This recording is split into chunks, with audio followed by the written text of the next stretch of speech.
Risers వారి office దగ్గర Telangana district cricket association, Telangana students federation, sports student federation, Osmania university విద్యార్థులు, మా ప్రశాంత్, రాజేష్, వినోద్, నాగన్న తదితరులు అందరం కలిసి ఈరోజు సన్ రైజర్స్ ఆఫీస్ దగ్గర మేము ధర్నా చేయడం జరుగుతూ ఉంది. ఎందుకంటే సన్ రైజర్స్ గత 10-12 సంవత్సరాల నుండి కూడా హైదరాబాద్లో తెలంగాణ ప్లేయర్స్ తీసుకోవట్లేదు. వాళ్ళు తెలంగాణ వనరులు వసతులు వాడుకుంటున్నారు, మరి ఉప్పల్ స్టేడియంను వాడుకుంటున్నారు, కానీ మా తెలంగాణ ప్లేయర్స్ తీసుకోవట్లేదు.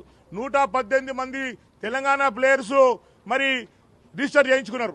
ఐపీఎల్లో ఆడడానికి 118 మంది ప్లేయర్స్ రిజిస్టర్ చేయించుకుంటే 118 మంది ప్లేయర్స్ దగ్గర వెళ్ళి ఒక్క ప్లేయర్ కూడా వాళ్ళకి దొరకలేదా అని చెప్పని నేను ఈరోజు అడుగుతా ఉన్నాం. సన్ రైజర్స్ వారిని అడుగుతా ఉన్నాం.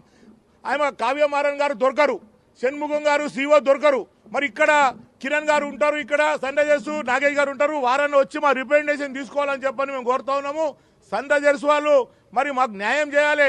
ఎందుకంటే భారతదేశంలో అన్ని స్టేట్లో కూడా ఏదో టీమ్స్ ఉన్నో, చెన్నై కానివ్వండి, గుజరాత్ కానివ్వండి, పంజాబ్ కానివ్వండి, కలకత్తా కానివ్వండి, అందరు కూడా బెంగళూరు వాళ్ళ లోకల్ ప్లేయర్స్ తీసుకుంటున్నారు. 2-3 తీసుకుంటున్నారు. ఇప్పుడు ఆంధ్రాకి వెళ్ళి నితీష్ కుమార్ రెడ్డిని తీసుకున్నారు. మరి తెలంగాణకి వెళ్ళి కూడా ఒక ప్లేయర్ని తీసుకోవాలి, 2 ప్లేయర్ని తీసుకోవాలి కదా.